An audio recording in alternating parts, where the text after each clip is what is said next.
Oi gente, tudo bem com vocês? Estou de volta para mais um vídeo e hoje as minhas impressões de leitura vai para esse livro simplesmente maravilhoso. Cartas de um Diabo a Seu Aprendiz, do C.S. Lewis. Para quem não sabe, C.S. Lewis era nada mais, nada menos do que o escritor das Crônicas de Nárnia. Esse cara, gente, tem mais de 30 livros publicados, entre ficção e não ficção. Em algum momento da vida dele ele foi ateu, até que ele se converteu ao cristianismo. Então, muitas dessas obras ele vai traçar algumas informações em relação à sua conversão, em relação a tudo aquilo que ele aprendeu sobre o cristianismo.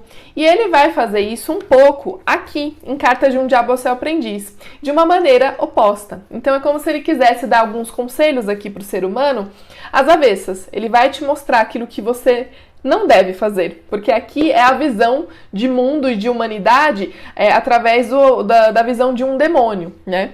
E esse livro aqui, gente, embora tenha esse assunto central em relação à ética humana, em relação a um humano ser ou não cristão e tudo mais, esse livro super funciona para quem também não é religioso, porque ele vai trazer, como eu disse, questões em relação à ética humana, não só questões relacionadas ao cristianismo em si. Então, além de ser um tipo de escrita muito engraçada, então você vai se pegar rindo muito aqui com as cartas do Mal Danado, que é esse demônio que está narrando aqui, e vai te trazer muitas reflexões em relação à ética humana, em relação à vida em sociedade e tudo mais. Então é muito legal, muito interessante, dá para você super ler como uma obra ficcional também, mas eu tive o prazer de ler com algumas amigas cristãs, nós fizemos uma leitura coletiva desse livro, então nós conseguimos extrair bastante coisas em relação aos nossos valores e princípios cristãos, então foi muito interessante. Então dá para vocês terem esses dois panoramas, tanto uma leitura ficcional quanto uma leitura cristã. Bom, mas do que se trata esse livro? Primeiro, vocês precisam entender que as cartas, são 31 cartas aqui, foram escritas num contexto que foram escritas em meados dos anos 40, então foi escrito dentro do contexto da Segunda Guerra Mundial. Então assuntos relacionados à guerra vão aparecer aqui nessas 31 cartas. A estrutura é a seguinte: tem esse demônio chamado Mal Danado, que ele está num nível hierárquico maior, porque aqui a gente tem o inferno como uma organização, então a gente tem nível hierárquico e tudo mais. E ele está escrevendo, são 31 cartas desse demônio chamado Mal Danado para o seu sobrinho Vermelindo. O seu sobrinho é então um aprendiz atentador. E aí a gente entende que para cada ser humano existe um demôniozinho que está ali incumbido de tentar esse ser humano. E qual é o objetivo desse demônio?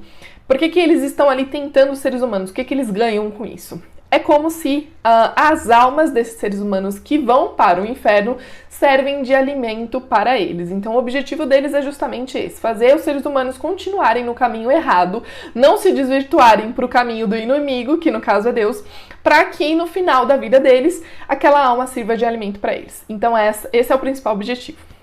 Aí dentro dessas 31 cartas, a gente tem então esse tio Mal Danado dando dicas, dando puxões de orelha pro Vermelindo, explicando de que maneira ele deve usar, ele deve tentar esse paciente, né?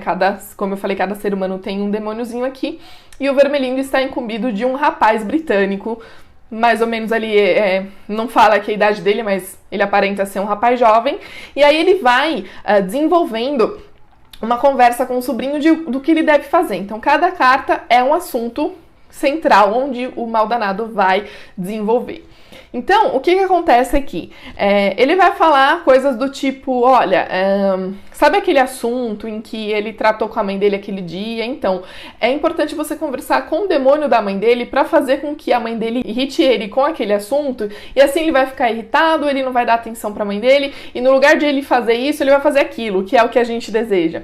Então, são conselhos desse tipo em que o C.S. Lewis desenvolveu para nos mostrar, justamente, nos dar aqui como se fosse um compilado de conselhos às avessas, ó, tá vendo? Tudo isso aqui que o Mal Danado tá fazendo, tá falando pro Vermelhinho fazer, pois é isso aqui que você não deve fazer, é mais ou menos isso. E aí, gente, como eu falei, cada carta é um assunto central e ele vai desenvolver. Então aqui a gente vai ter coisas relacionadas a muitos aspectos. Inclusive, eu vou até citar uma das cartas, que é a carta 15, que é uma das mais bonitas, das mais interessantes, porque o que eu gostei da escrita do C.S. Lewis é que, além de ser uma escrita muito interessante, de trazer muitos aspectos do nosso cotidiano, mesmo tendo sido escrito lá na década de 40, ele traz aqui, ele propõe uma leitura poética. Ele consegue extrair beleza de situações da vida, sabe? Então, quando ele vai se referir ao inimigo, quando ele vai falar coisas relacionadas ao amor que o inimigo tem pelas criaturas dele, pelos seres humanos, ele vai se sentir muito incomodado, ele vai ficar muito mal com isso, mas ele ainda assim vai falar de uma maneira bem poética, bem bonita. Então, nessa carta 15 aqui, o assunto central é o tempo. E aí ele vai dizer isso daqui, ó. Os seres humanos vivem no tempo, mas o nosso inimigo, no caso Deus, né, os destinou à eternidade. Creio, portanto, que ele deseja que atentem especialmente para duas coisas: para a eternidade em si e para aquele ponto no tempo em que eles chamam de presente, pois o presente é o ponto em que o tempo toca a eternidade. Então, assim, é de uma beleza muito bonita. E o que ele quer dizer com isso tudo aqui? Nessa carta ele vai desenvolver essa questão do tempo. Ele vai falar para o Vermelhinho o seguinte: olha, você entendeu que o mais importante para o ser humano é o presente, porque é o momento que ele está mais ligado à eternidade, mais ligado ao eterno. Então, o seu objetivo é fazer com que esse ser humano não se conecte ao presente. Uma vez ele conectado ao presente, ele vai se conectar ao nosso inimigo. Uma vez ele se conectado ao nosso inimigo, qualquer coisa que a gente fizer está perdida. Então, o que você precisa fazer é fazer ou ele pensar muito no passado ou ele se conectar muito com o futuro, porque o passado já foi, não dá para voltar. E o que ainda vai vir, a gente nem sabe se vem ou não. Então, se você fizer esse ser humano estar sempre conectado com esses dois períodos de tempo e não estiver conectado com o presente, que é o mais importante, a gente vai conseguir dominar esse ser humano muito mais facilmente.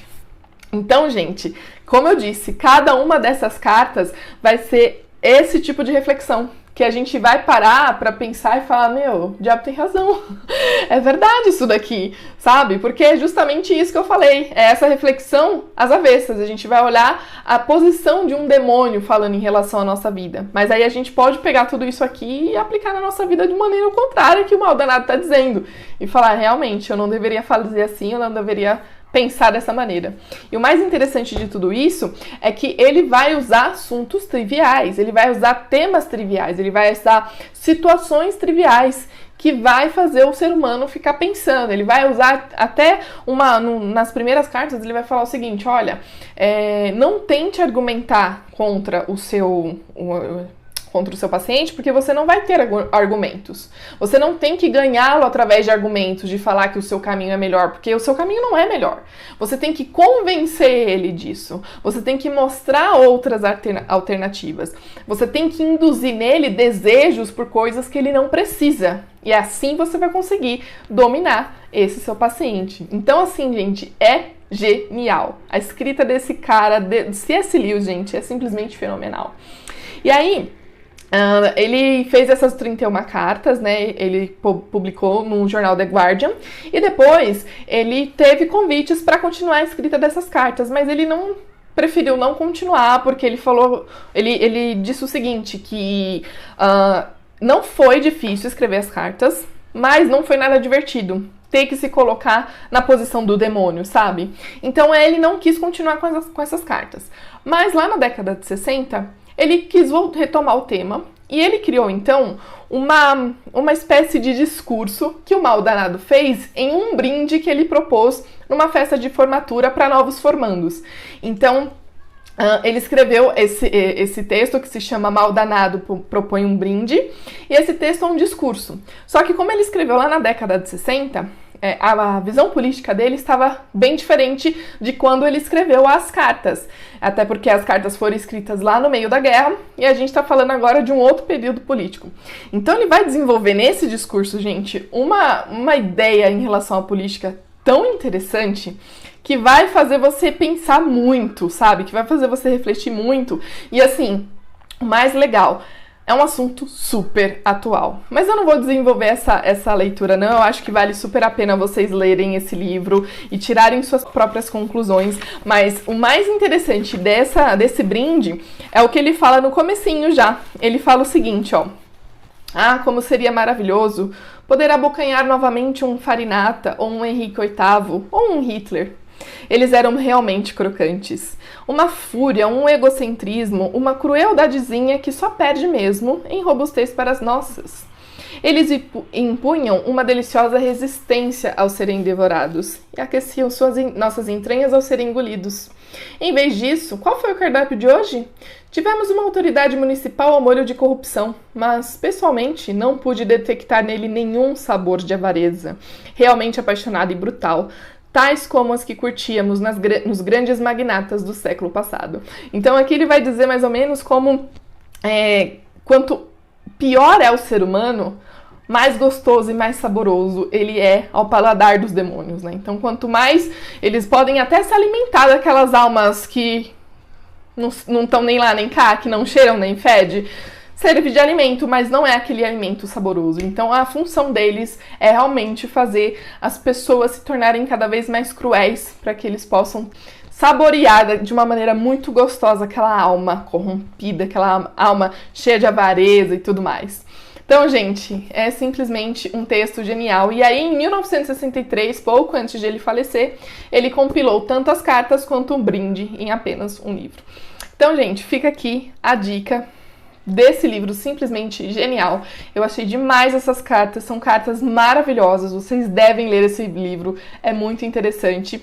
E o brinde também contém esse livro aqui, que se chama A Última Noite do Mundo.